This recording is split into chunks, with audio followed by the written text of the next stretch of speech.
The new ITA Airways, especially under Lufthansa Group, has plenty of challenges heading their way.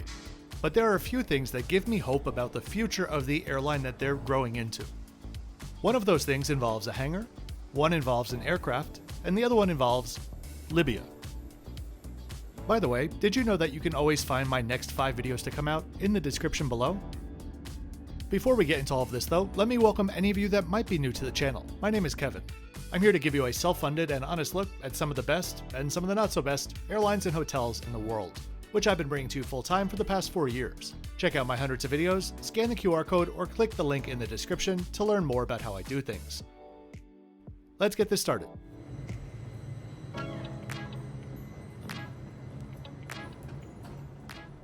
Welcome to Rome Leonardo da Vinci Fiumicino International Airport.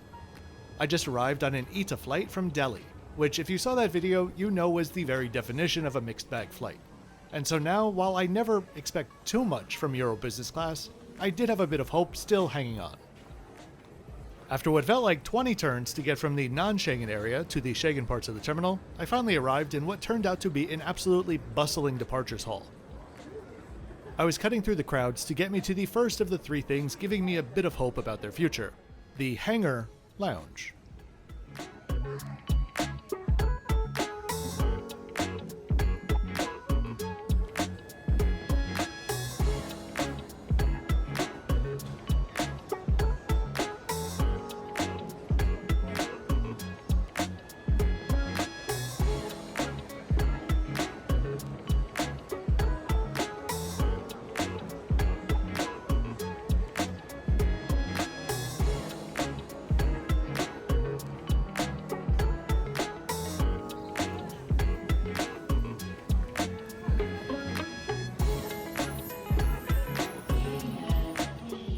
It's certainly missing some views of the airport, but that aside, I loved this lounge.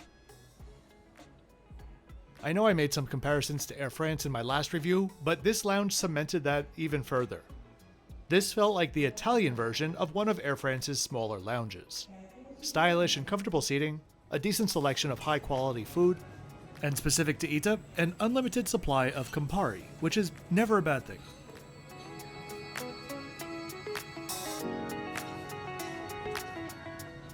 I enjoyed this one so much that on a trip I have booked for next year, I chose the flight that'll give me an 8-hour layover in their even bigger non-Schengen lounge, rather than getting a day room and a later flight.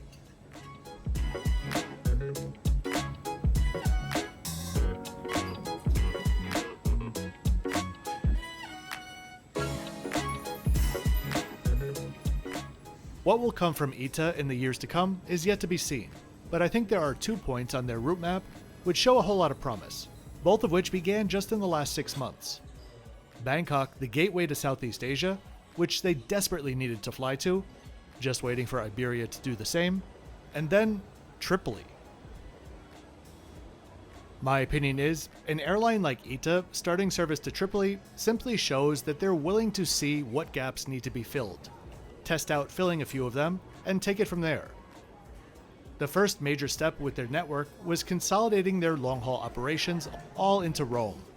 And this Tripoli route, the only route to the EU from Tripoli, has my interest peaked for what's to come.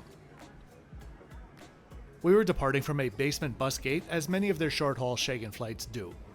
But at least that meant we were able to get some close-up views of their stunning livery.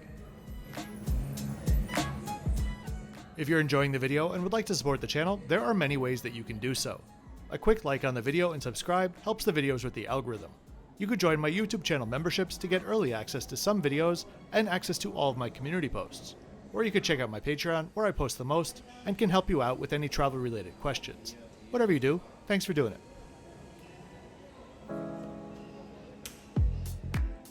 So we covered a hangar, Libya, and now the third thing was an aircraft.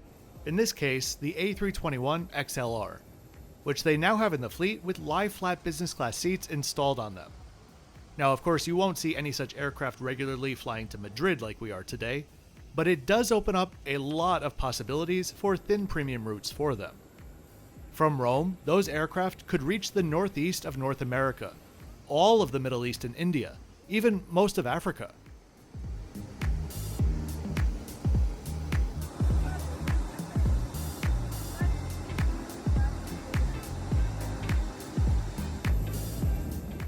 All of that said, my 13-year-old A320 today was not inspiring any greatness with its dated Euro business class cabin.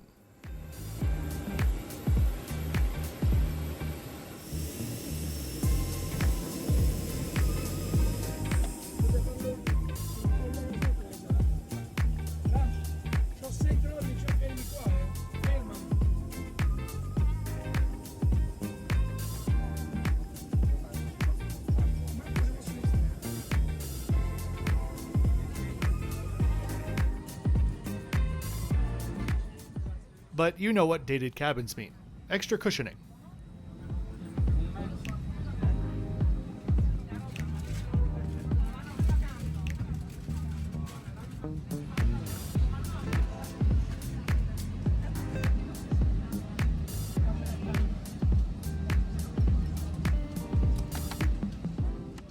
The legroom was fine for the short flight, and as is standard, the middle seats were blocked for business class. In today's case, they were outfitted with a table with the appreciated armrests that swing over a bit to give some extra space.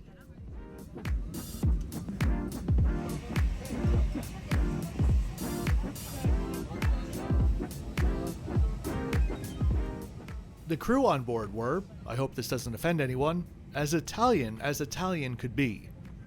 They were friendly and energetic, and I always felt just a little bit like I was being yelled at, but in a good way.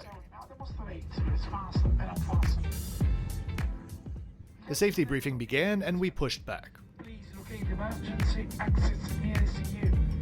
Documented escape.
There are precisely no amenities to show off, so let's get right into the meal service, which is more or less a standard offering on this route.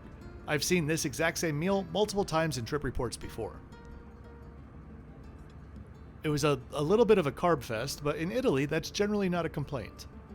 We had what was actually a really delicious pizza, served with some focaccia, a salad with smoked salmon, and a slice of cake.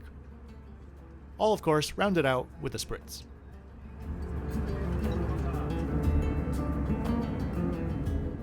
So, up in the air is where ITA Airways is at the moment, pun intended. But I'm optimistic as long as Lufthansa allows them to still be them. They didn't start off too well with a 3 overall, but I think today's experience with the great lounge, standard onboard experience, and friendly crew can help them move up to a 4.5, or what I'll call a hopeful 5. And with that, I'll leave you with the gorgeous extended approach into Madrid.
So I really do hope that you enjoyed this quick trip report today. If you did, please be sure to click that like button and subscribe with notifications on so you don't miss out on my weekly flight and resort videos.